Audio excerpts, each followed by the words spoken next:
Salam sejahtera murid-murid. Selamat datang ke channel Cikgu Tan. Murid-murid, dalam video ini, Cikgu Tan akan menerangkan jenis ayat. Untuk maklumat semua murid, jenis ayat dalam bahasa Melayu dapat dibahagikan kepada 4 jenis, iaitu ayat penyata, ayat perintah, ayat tanya, dan ayat seruan. Dalam video jenis ayat siri pertama ini, Cikgu Tan akan fokus kepada ayat penyata.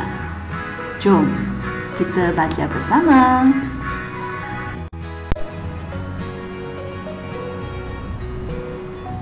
Ayat penyata ialah ayat yang menyatakan atau memberi keterangan tentang sesuatu hal. Ayat ini diakhiri dengan tanda nokta. Selain itu, ayat ini juga dikenali sebagai ayat keterangan atau ayat berita.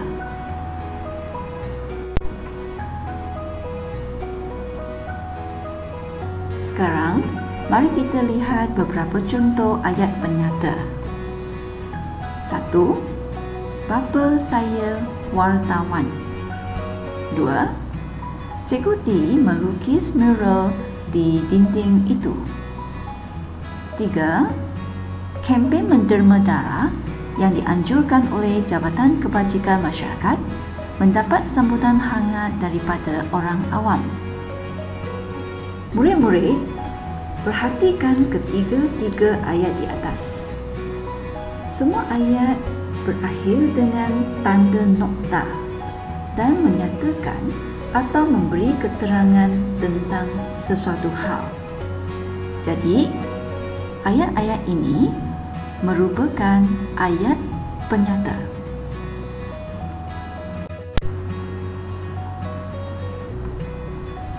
Seterusnya, contoh ayat keempat. Pencemaran udara mendatangkan impak yang berbahaya kepada orang awam. 5.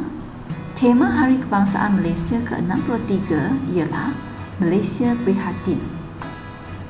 Perhatikan kedua-dua ayat ini. Semua ayat ini telah berakhir dengan tanda nokta. Dan kedua-dua ayat ini juga menyatakan atau memberi keterangan tentang sesuatu hal. Jadi, ayat-ayat ini merupakan ayat penyata.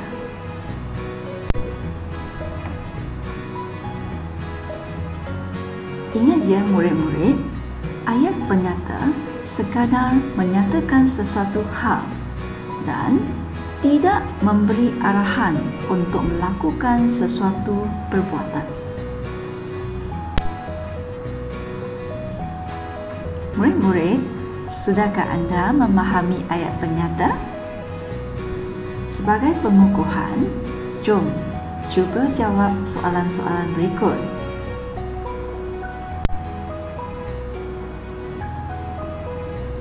Dalam soalan SPM, murid-murid akan diminta supaya mengenal pasti jenis ayat bagi ayat-ayat yang diberi.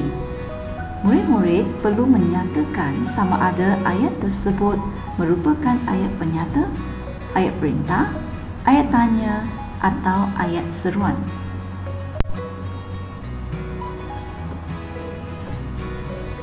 Murid-murid, oleh sebab video ini berfokuskan ayat penyata, jadi perhatikan ayat-ayat berikut.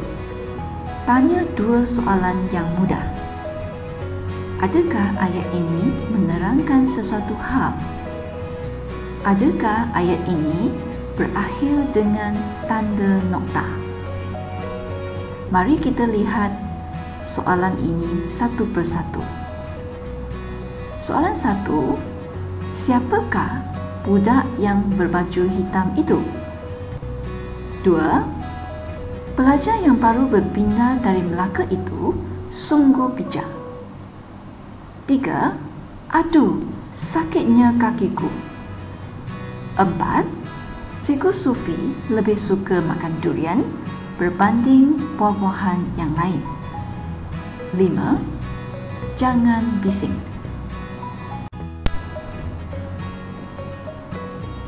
6. Tutup pintu bilik sebelum anda tidur. 7.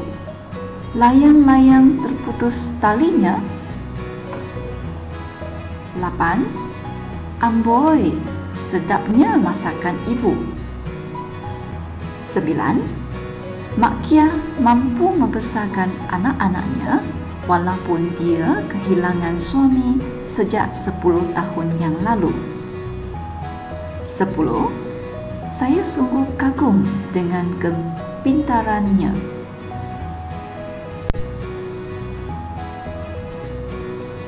Murid-murid sudah dapat kenapasi ayat-ayat tadi? Jom simak jawapan bersama Cikgu Tan.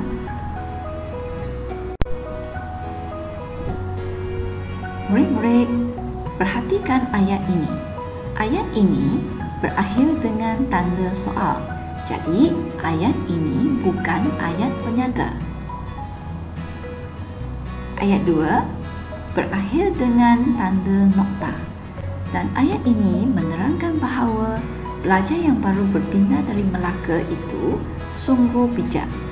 Maka, ayat kedua ini ialah ayat penyata.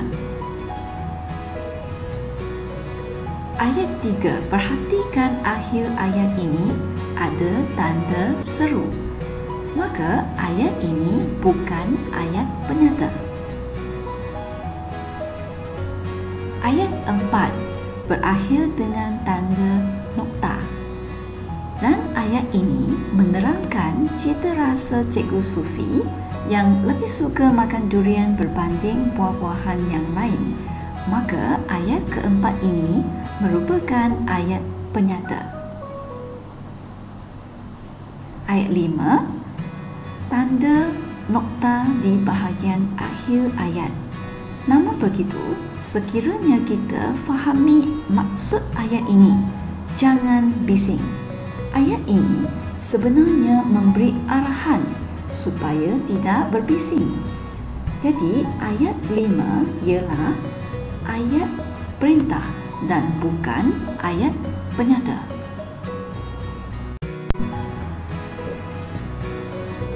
Ayat 6. Ayat ini berakhir dengan tanda nokta. Fahami maksud ayat ini. Tutup pintu bilik sebelum anda tidur. Ada unsur penegasan dalam ayat ini yang memberi arahan untuk melakukan tindakan menutup pintu. Jadi, ayat ini bukan ayat penyata. 7. Ayat ini berakhir dengan tanda soal. Maka ayat ini bukan ayat penyata. 8. Ayat ini berakhir dengan tanda seru. Maka ayat ini juga bukan ayat penyata. Ayat 9. Ayat ini berakhir dengan tanda nokta. Dan ayat ini menerangkan bahawa Mak Kia mampu membesarkan anak-anaknya walaupun dia kehilangan suami sejak 10 tahun yang lalu. Penerangan yang dibuat ini telah membuktikan bahawa ayat ini ialah ayat penyata. 10. Ayat ini menerangkan kekaguman saya terhadap kepintarannya. Dan ayat ini berakhir dengan tanda nokta. Jadi, ayat 10 ialah ayat penyata.